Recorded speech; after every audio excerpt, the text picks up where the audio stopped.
Live from WXOU at Oakland University, it's the GioMoShow. Now, give it up for your host, Giovanni Mosheri. Welcome, everybody, to another edition of the GioMoShow interviews. We're back for the summer, baby, right here in the studios of WXOU. My name is Giovanni Mosheri, your host of the GioMoShow, and with me today, a returning guest from Oakland University Recreation and Well-Being. Am I phrasing that correct? That is correct. Yeah. This is Kyle. That's correct. This is Kyle Reece. He runs all the club sports and recreation sports here at Oakland University. He's the head honcho. So, Kyle, we appreciate you having back. Thanks for having me back, man. I know it's the sequel nobody wanted or asked for, but we're back nonetheless. Oh, we love our club sports here at WXOU. We had some coverage of football and especially D3 club hockey and other interviews as well. All helped out by you, so we appreciate it. Well, I appreciate you doing it, man. You know, I would tell my counterparts across the country that, hey, you know, our radio station on campus is doing this. Like, they're covering games. They're doing play-by-play for games. I mean, he even came out to a few IM games and did play-by-play, and that was really awesome. They all got jealous of me for that. Like, so just want to say thank you for doing that, because that was cool, man. That was really, really cool. A little bit of healthy jealousy. Yeah. The unhealthy jealousy is good, too, and they had that as well. There we go. So we're bringing you back today to kind of give everybody a little bit of a preview and just kind of talk shop about club sports, what it's been going like this year, what we're looking forward to next year, and in terms of what we may be covering here on WXOU as well. So we'll kind of bring it back to last year, Kyle. Kind of off the top of your head, what were some of the cool things that went on in club sports that people may not have seen or should know about? Right. So, you know, this past year, you know, the 23-24 school year, it was really awesome to watch our clubs kind of take that next step, right? So, I was going into my second school year here at Oakland, you know, changing some things around. And it was really awesome to see some of our teams really take it to that next level, right? So we had women's soccer for the first time in 21 years, which I know you mentioned on your show. Oh, yeah. And they were on this show. They didn't sit quite on this couch. There were 5 of them. They were up at the table. In the right. There were like 20 of them. But they went to nationals in Texas for the first time in the club's history. That's insane. Yeah. And the fact that they should have qualified the year before and then didn't really even know how good they were, and then finding out how good they were this year and then going was really awesome. Yeah. And, you know, working with those girls, shout out to Hope and Heather, who have since graduated. They did a phenomenal job leading that club. And, you know, to the new E-board that's just come in, I know I've been working with Michelle a lot. She's killing it right now, too. And the rest of that E-board, they're just a great group of women to work with. So I'm excited to see what they're going to do, because I think they're gearing up for another run in Texas. We had our women's club lacrosse team. They also went to Texas, actually the same place at the same venue, and they got to compete. We were actually only one of 2 teams that were west of the Appalachian Mountains, us in Grand Valley, the only teams that were not from the East Coast to go into Texas, which is so cool. And, you know, they fought their heart out, and it was a really good experience for them. Yeah. They also, you know, they broke our fundraising record, and when I say they broke it, they shattered it. Not even close. Not even, like, it was like miles ahead of where the old one was. And, you know, I'm not gonna put all their business out there. I'm not gonna say how much they made. That's for them to disclose, but they killed it, and they worked their butts off this year for it. And again, another great group of women to work with. Our D3 club hockey team, top 16 teams in the country. We'll probably cover that. Oh, but yeah. One of the top 16 teams in the country all year. Was strangely not one of the top 16 teams for the tournament, which ACHA, I know you're listening. What's up? It was strange. What's up? Like, tell me how that works. Not trying to call shots, but I'm just saying, do the right thing next time. Come on. But, you know, and then our men's club volleyball team, they joined MEVA, which is the first men's club volleyball, you know, national governing body in the country. And they had several people who were honorable mentions for All-Americans, second team All-Americans. And, you know, they've really come a long way from where I started. And, you know, I'm excited for what our clubs have in store for the fall and the winter semester of this year. I know women's volleyball is gearing up for another tournament here on campus, only one of a couple of times that's actually happened. And I think this past year was the first time it happened since, I think, 2017, 2018. Oh, wow. So, which is awesome, right? Like, good group of individuals right there as well. Club football is gearing up for another big year. And I think, you know, based on what happened last year, I think I've never seen this team more motivated. which is awesome to see. They're practicing their rear ends off. I drive past their practices sometimes, and I mean they are getting after it. Yeah. They are, and it's good to see. It's good to see that a lot of our clubs are working really hard, to take to that next level and put Oakland on the map where it should be. Yeah, and it's not easy to do all that stuff. It's a whole lot of managing it from your end, and both from the team Z-board positions. It's a lot of work, and like that goes outside the sport, logistics and scheduling and practices, equipment. It all is so much that goes into it. So yeah, big shout out to all of those that put in that time for essentially for fun and to make friends and memories and to make an impact on the university. Yeah, and you kind of touched on. So we talked about it last time. So go watch that one first. Selfish plug there. But they're students first, right? Like they come here to get an education. And so they have their school commitments, they have friend commitments, and then they're also managing a team of anywhere from 20 to 50 to sometimes 60 students. And that takes a lot of effort. That takes a lot of, I don't want to say determination, but it takes that too. A lot of leadership skills that I don't think a lot of students have. And so a lot is required of them. They have to get, so many community service hours. They have to fundraise so much money. They're competing. They're contacting other schools about payment, right?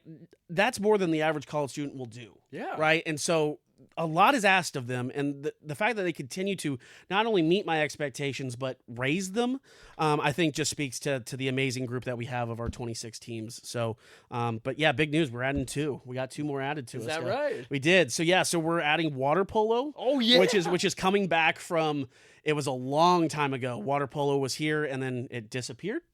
And then we're getting a little funky we have Master Duel, which is a video game. Okay. It's a card game. It's actually based off of Yu-Gi-Oh. For those that remember Yu-Gi-Oh. So they're coming in and they're gonna compete. One of their president, I believe, is like or not even nationally, like internationally ranked. Oh, he's really good at what he does. I looked him up and I was like, wow, this kid's like really legit.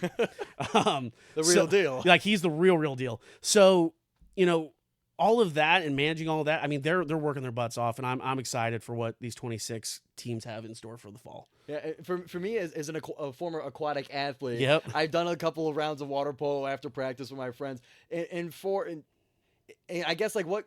Have you learned anything about water polo since? Like, is this a new sport for you too? Yeah, so I've never master. What was it called again? Master Duel. Master Duel. Both are new to me, right? Okay. So, I've overseen like a club swimming team at a previous institution, but water polo is new. Water polo is actually not even really that big outside of the coast, right? Yeah. So. Down on the southeast coast, Florida, Georgia, right, makes sense. They're near water. Yeah. Out west, especially in California, huge out there. Yeah. But, water polo is a new sport for me. I don't know how they do it, how they tread that kind of water, because I would die. It's insane. Someone would have to come and get me off the bottom of the pool because I would There's drown. A lot of drowning and scratching. Yes. If I understand correctly. Yeah, like a lot of just climbing on top of each other. Like, that already sounds stressful. But, I've learned a lot of things, like, right? So, like, it takes a special depth to play it at. Like, you can't just play it in any pool, right? Like, it has to be a certain amount of depth.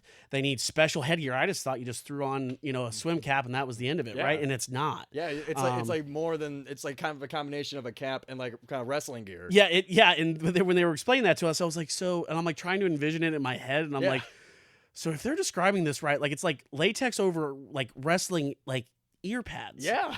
And they were like, kinda, and I was like, okay, well, that's what we're going to go with, because I don't know how else to envision this. But, the special balls it takes, right? I knew that it, obviously just wasn't just a standard ball you used, but, it's a specific type of material. And, uniforms are a very weird thing in water polo, but they have them. So I'm learning a lot about water polo in the last couple of months. Same with, Master Duel. I was like, so wait, hold on. It's a card game, but you play it online? They go, yes and no. And I said, you can't be both, right? It's either in your hands or on the screen. Yeah, like you can't do both at the same time. And so they kind of explained it to me. It's going to be very interesting how they proceed. But, I'm super excited because they can take on some big dogs this year. They're taking on Ohio State. They're going to go after Michigan. Like, I think a lot of our Big Ten teams have it, and we're Oakland. But granted, we can beat big teams. Shout out to the University of Kentucky. Love you for that. And we could get into that story maybe at some point. Sure. But yeah, I'm just constantly amazed at these students who come in and do an incredible job and, teach me things, right? Like I feel like sometimes I'm supposed to be teaching them things, but they're just teaching me stuff on the back end as well. Yeah, we got some fantastic students here. Shout out to all of you. And if you want to learn more about some of the clubs that were mentioned here, I had a lot of them here on the GioMoShow last year. You can find it right here on the YouTube page or on WXOU Sports. We covered them as well, some of their game broadcasts. Go and check it out and learn about your club sports, as we're still here with Kyle Reece, head honcho of it all. Head honcho. I like that. You can say that a little louder. Maybe some of my coworkers will hear that. Head honcho. That's right. So now I wanted to ask you, we touched on it a little bit prior, and I asked this because we had a bigger emphasis for coverage. Our D3 club hockey team, top 16 in the nation throughout the season, but left out of the top 16 national championship. Kind of like riff with me about that. So, you know, I knew kind of around, I didn't know the exact day until I saw it on their social media that, okay, today's selection day, and I was following it pretty closely. And, you know, last year we made it. Awesome. Deserved, because when you're in the top 16 all year, that's what should happen. Right. So they went out to Boston last year and did a phenomenal job. And, you know, I thought, you know, when I was looking at the rankings throughout the year by week, and I was like, all right, well, we've been in the top 16 all year. That makes sense. We should get in. Why am I so worried right now? Right? Like, why do I feel uneasy about this? Like, we also beat the national champs as well, so that should have probably been taken into account. Right. Weight of a win. And you would think. But then somehow, some way, a team that was not in the top 16 all year made it over us. That doesn't make sense to me anyways. Like, again, I'm not, you know, the smartest guy in this room, right? That would go to you. But I don't know how that happens, right? I don't get it. It was super disappointing because I know how hard those guys work. I mean, I said it last time I was here, but like the fact that those students have to raise that much money every single year. They recruit. They do everything that I would argue a Division I varsity team does, but they're a club team, and yet they still don't make it, even though they're in the top 16. Make it make sense, right? Like, you know, it's like Oakland winning the conference tournament, the Horizon League, and then be like, no, you don't make the tournament. Yeah. That's essentially the same thing, right? Yeah. Not really. Well, kind of, but pretty much the same feeling. Same feeling. The same feeling of injustice. Yes. We'll call it that. And that is injustice, by the way. When you're ranked in the top 16 and then you're not in the top 16 at the end, that doesn't make sense. Right. That is injustice. Especially after the couple playoff wins they had, like in their own region going into that selection. Yes, and beating teams that made it. Right. Like, that's another piece we should point out. They beat teams in their playoff region that went over us. How does that make sense? Right. And we made a coach throw a tire onto the ice against Northwood. Like the Zamboni tire is on the ice. I didn't even know that part. Yeah, wow, we got audio of that. We'll go check it out at WXOU Sports. I got it bookmarked. Well, I'm gonna go check that out because I need to see that. But you know, knowing how hard those athletes worked, it was incredibly disappointing. I felt for them because they worked their butts off all year, had a great record, and you know, unfortunately, I'm not the one making those decisions, right? I'm not the one who gets to say, "Yep, you're going." You know, and I know they're working very hard now. I know they're recruiting very hard as well. And it wouldn't surprise me one bit if they're back in nationals next year. And maybe they need to be like number one overall. Maybe that's the only way they need cushion, I guess. Rules, clearly. The results say that you must need cushion to be able to get in. And like all of the cushion apparently, because apparently the teams that are outside the top 16, they're fine, they're good, they can get in. Let's invite everyone ACHA. Let's just do that. Yeah, and it was especially like hard to hear because we were in our post-game interviews and stuff. We would talk to them. They weren't satisfied with how last year went. They don't want to just make it. They want to make a run in it. And to hear to kind of hear all that, see them like fight all that. Yeah, it was definitely a heartbreaker to see that. Right, and I definitely think because last year, I mean, they got a win in pool play, but I don't think it was the kind of win that they were expecting. If that makes sense. I think they expected to go a little farther last year than they did. And I know this year, I mean, they were pushing very hard for it. I mean, just, you know, I went to the game where they beat Michigan in at home, and that atmosphere was insane. And seeing all the fans that were there and seeing like them, I mean, beat Michigan. I don't want to say, I'm not trying to talk smack, but like, I mean, they won by several goals. Yeah. I'm just saying. When you do that to a team that has literally won it all, that was the best, you know, and then I don't want to say they got their hopes up, but it's like when you're expecting, when you've done everything you can, and then you don't make it, how can you like you can't prepare yourself for that? No, and I kind of equate it to Florida State a little bit, right? Like went 13-0, won their conference, did everything they had to do, and then somehow you get left out. You know, doesn't sit right with a lot of people. And I know a lot of people here, I know following them on their social media got pretty funny at one point, which I appreciate, because it was like, hey, ACHA, hey, ACHA. Appreciate that. But it's, I think, however, whatever decision the ACHA made with that, I hope it's considered this next year. If, not even if, when we are in the top 16 again. Yeah. Heck, top 10, number 1 overall. I'm just saying. It's up. It's up there. It's possible. It is possible. I hope they see the errors of their ways in the past, and I can only hope that they make a more responsible decision moving forward. No doubt. And another team that we talked about a little bit prior that's going to be fighting and is very motivated for this year is the football team that you mentioned. Yeah. I've seen the schedule kind of come out via banner here in the Oakland Center. Yep. 3 home games and a close one to Toledo as part of their six-game regular season. 6 or 7 game schedule. I think they're trying to add one more to make it 7 if it's not already 7. But yeah, 3 home games better than the one we had last year. Yeah. So definitely go out, support your fellow classmates, friends doing that. The atmosphere is great. Yeah. Besides, we have football here on campus. You should go take advantage of that. But yeah, they're working really, really hard.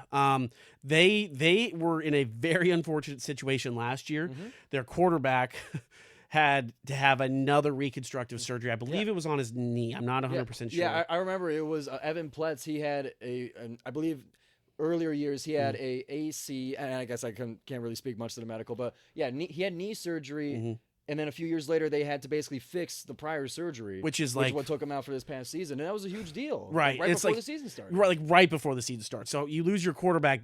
I think it was literally days before the season starts, right? That's not exactly setting your team up to be successful, right? And Nate Woolley, who came in, I think he was a tight end and a defensive end. Yeah, came in. He was also part of our club baseball team. Came in, did a really fantastic job in leading the team.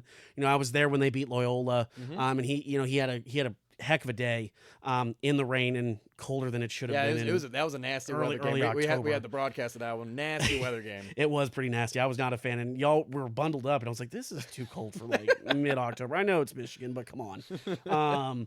But yeah, so I think they have an established quarterback now. They know what the plan is going into the season. Yeah. Second year under the same coach, and you love continuity. And I think he's got talking with him, I think he's got the team really set up in a good spot. And if any, I can't speak to how practices are going all the time, but when I've seen them, they're getting after it. And normally that means in my experience with football, when teams that practice that hard in the off season, normally the season lends itself pretty well to having a successful year.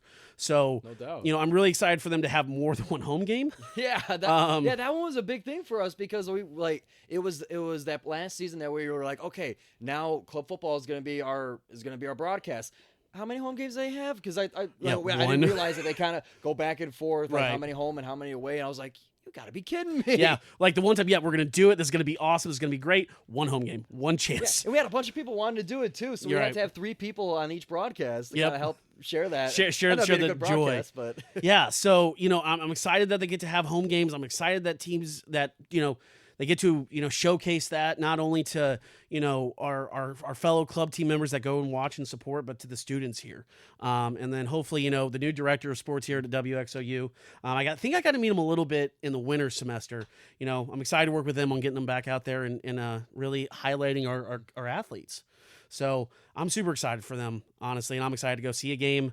Hopefully it's not too late, like past my bedtime, because they had one late game my first year here, and it was like, boys, like I want to come, but goodness, like I'm an old man now. So, but yeah, I'm excited for them. I'm excited. I think they have a chance at making a run in the playoffs this year, and hopefully that means we get to host a playoff game. Yeah. So fingers crossed on that one. But I'm fairly confident that they're building something really good out there. Yeah, there is football at Oakland University. You heard it here. There is no excuse for not knowing it now because you know it. That's right, because you're all watching. You guys are all watching this. So here with Kyle Reece, and we were kind of talking about it a little bit before. We'll step away from club sports for a second here. But your experience with the Oakland University men's basketball team against Kentucky, I'd like to hear. Like, we all have our own little experience with that victory here at Oakland University. Tell us a little bit about what you had going on for that game, how you celebrated, how you felt. So the University of Kentucky and I go back quite a bit of ways. All the way back to 2000 and gosh, was it 14? Yeah, 2014. I was in my last semester in undergrad. For those that don't know, I went to college in Kentucky, just 20 minutes south of Lexington, where the University of Kentucky is at. And there was a rumor, and I don't know of how true this is now because they've all closed down. But if you're familiar with orange leaf frozen yogurt, there was a rumor that the former coach of the University of Kentucky men's basketball team, John Calipari, he may or may not have owned all of that particular location in Richmond. Yeah. So, being the anti-Kentucky fan that I am. Big time. Yeah, we're going to get into how big of an anti-Kentucky fan I am here in a second. I decided, you know what? I'm going to go take a visit to the guy. And I was growing up, I was a big Indiana basketball fan. Loved my Hoosiers. Both parents went there. And supposedly, he was going to be there. So I said, you know what? I'm going to mosey my way down. So got some ice cream or frozen yogurt, I guess, and stood in line to talk to old ball coach. So keep in mind, I am in red and white striped pants. I've got my IU shirt on. I had red and white shoes at the time. You stood out. I stood out, right? Kentucky's blue, red clashes with blue, and so I got up to the front of the line. This was right after the announcement came out that Kentucky and Indiana would no longer be playing each other in basketball. I thought it was very interesting, the timing, because IU was going to be going into preseason number 1. They had a lot of good returners from the year when they beat them on Christian Watford's shot. And it was just very weird that John Calipari said he'd play anybody, anywhere, anytime. Except in Bloomington, Indiana. So I just wanted to ask him. Just wanted to ask his perspective, right? So I asked him why he didn't want to play IU anymore. He laughed and said, "Have a good one," which I did not like that answer. Yeah, that's not an answer. Because you didn't answer the question, John. Sorry, I get a little... So then I started, I kept asking as I walked away. And then his manager came up to me. At least I think it was his manager or his agent. And they go, Coach wants you to leave. I said, I'm not going to do that. And I kept asking. And so then the manager of this particular Orange Leaf came up to me and said, hey, they want us to call the cops, so they're on their way. I was like, okay, fine, I'll leave. That's it. Yeah, so I said, okay, fine, I'll leave. So later, about a couple days later, I get a no trespass order from all Orange Leaf locations in Kentucky. Whoa! For 90 days. It's just quite weird. The timing of that all. And actually when I went back to work at my alma mater, I actually went to that Orange Leaf and I kind of laughed a little bit because I was like, the last time I was here, I was banned. Not thrown out, but I was told, hey, you should leave right now. And not come back for 90 days. Yeah, and do not come back for 90 days, literally. Or any other location that we have. So did they have posters like I hope they did. Keep out? Yeah, I hope they did. I don't know if they did, but I hope they did. I hope they did.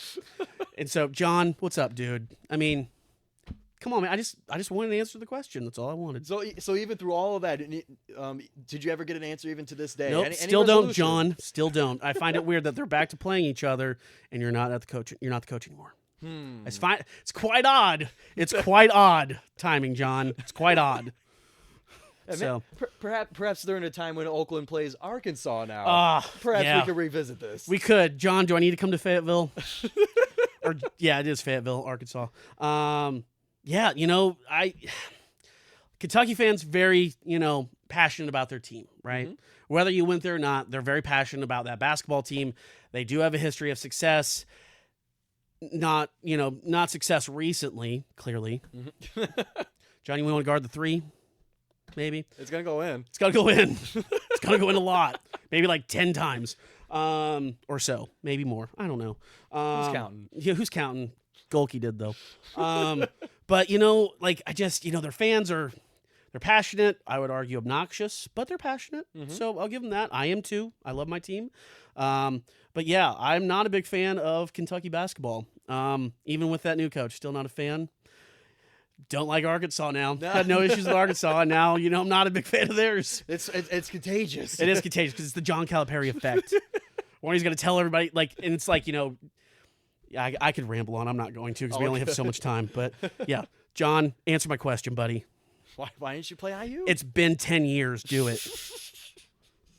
We only got one fan who needs the answer. Just make him happy. Just make me happy. That's all I want.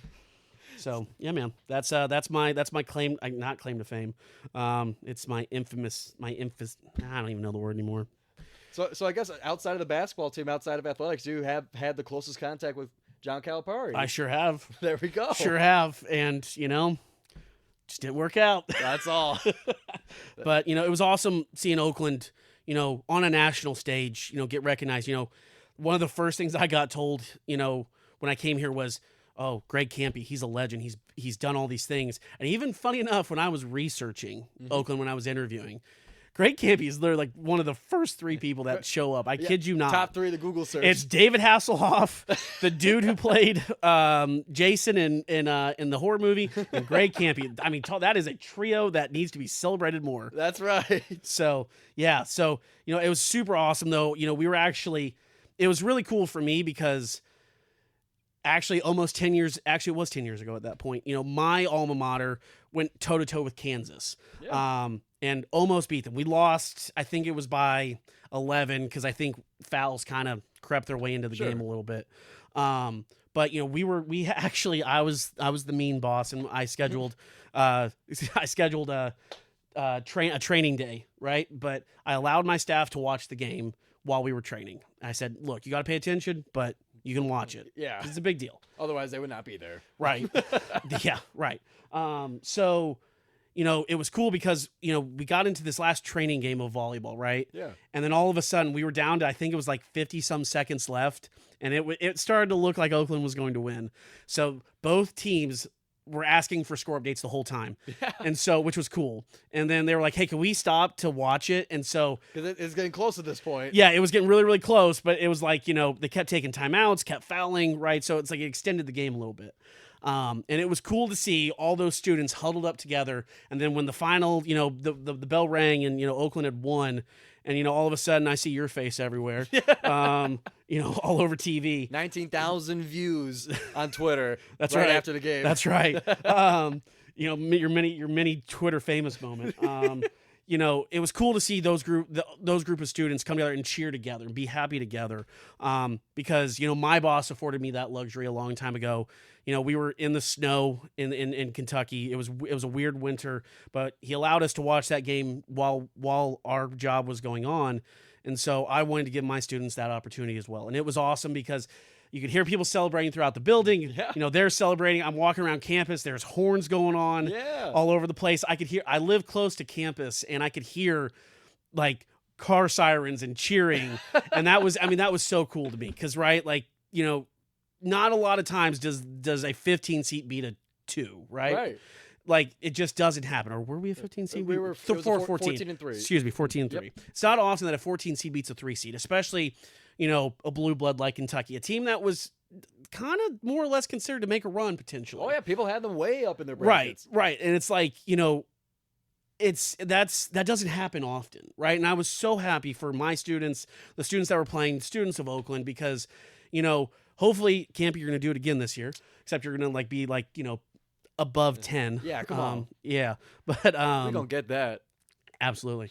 But it was cool to see that, and it was awesome to experience from my position as a full-time staff member. Yeah. But I was a fan too, right? Like I was just as excited as all the students were here. And so it was awesome to see, right? It was really, really awesome to see. I'm just glad it was Kentucky because, John, answer my question, John. Stop being scared.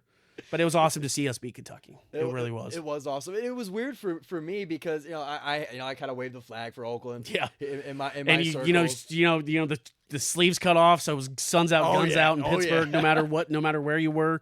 Your headband, those glasses inside. I don't know how you could see things. I tried that one time. I was like, I can't see anything. It was getting a little bit iffy. But seeing Dr. Peskovitz Hirsch there, with the slipper, right? Yeah. Like seeing how much hearing that. Hearing that Louisville fans crashed our site from buying too much merch is the ultimate petty move that I love. I can't wait for when they play each other. I know, because they might start wearing those Oakland shirts, and it's amazing because Louisville fans love picking fun at Kentucky basketball, and the fact that happened, was super awesome. The fact that our website crashed because so many people were visiting and wanted to learn more about Oakland, that can only mean good things for the university. No doubt. Right, and that's what we always want. I mean, you're an alumni now, right? Like you want to see your team there all the time now. Of course. Right, and now that you're making the big bucks that you've graduated, you could go see those games now, right? Like, and I'm super, super happy and super, excited for this campus and what it's going to bring because of, that success and the fact that it was Kentucky. Yeah. And it was where people were congratulating me. That's right. Like you were part of the team. Like you were Jack Gold. I had phone calls from like cousins and uncles and family. I'm like, thank you. Right. Well, it was actually kind of. I probably shouldn't admit this, but I was parking. I was walking into the building, a week or so, 2 weeks or after it happened, and Jack Golke's walking from his car. And I literally called my mom, and I was like, "Mom, Jack Golke, like the guy who made all those threes, yeah, he's like right in front of me, walking into the building too." And she was like, "Wow, that's so cool." I was like, "Look, Jack, you're awesome, dude. I've met you before. You're cool." Yeah. I don't think I'm weird. I promise. You're not the only one. Right. But just seeing all the good things that have happened to members of that team. Jack's working out for NBA teams now. Yeah, I think he's worked out with the Pacers, with the Thunder, with the Grizzlies, now the Clippers. Right, like 2 years ago, he was at a Division III school where he was a bench player. Yeah, D2 Hillsdale, and he was a bench player, right? Yeah. Like, how do you think they feel right now? Like, maybe we should have played him a little more, right? But like, it was awesome to see, you get the recognition that you rightfully deserve. I would argue that you're an Oakland super fan. Well, thank you. I don't even think it's an argument. I think it is. It's fact. Seeing all the recognition, all the good things you've been doing, because I think, I'm not saying it led to it, but you're doing big stuff now, man. It helped. I mean, doing all the coverage you have for this place, I think Oakland is only starting to ascend, if you will. And I think, the success last year is obviously a big part of that. Big time. And we got to keep it going. All you Oakland fans out there, it's not just going to be a history piece anymore. This is a start of something big, and we need you. It's the start of the expectation. That's right. And we need you all the way through. Every game in the arena, I want that place filled, baby. Yep, because I didn't get into the last conference tournament game we hosted, but I had students that go, and they said it was rocking in there. It was rocking, and that's how it should be, truthfully. Absolutely. Oakland, with the basketball history it has, I mean, there's no reason it shouldn't be, right? Exactly. There's no reason it shouldn't be. So, yeah, man. But, yeah, that's my long-winded story of me and the University of Kentucky. The biggest Kentucky hater right here in the GioMoShow. And that is, you have no idea how true that is. Let me tell you. Yeah, shout out to the Rup to No Good podcast. Appreciate you guys having me on, and your occasional little throwing darts on Twitter for me. I can't help it. I was 1 point off. Jack Olke MVP for the game. Can't help it. That's right. Big time. So, Kyle Reece, that's going to wrap it up for us here on the GioMoShow. Appreciate you stopping by, giving us a sense of what club sports are going to be going on here at Oakland University in the past and in the future, and riffing about that Oakland and Kentucky battle in the March Madness tournament. Appreciate having you back. Thanks for having me, man. Keep doing your awesome stuff, man. You're doing good things. Will do. And if you want to catch the GioMoShow, your Oakland Sports and Beyond on 88.3 FM. Tuesdays at noon is the new time for the GioMoShow, both live right here on YouTube and on 88.3 FM WXOU. So from Kyle Reece and Giovanni Moschieri, we'll see you next time here on the GioMoShow.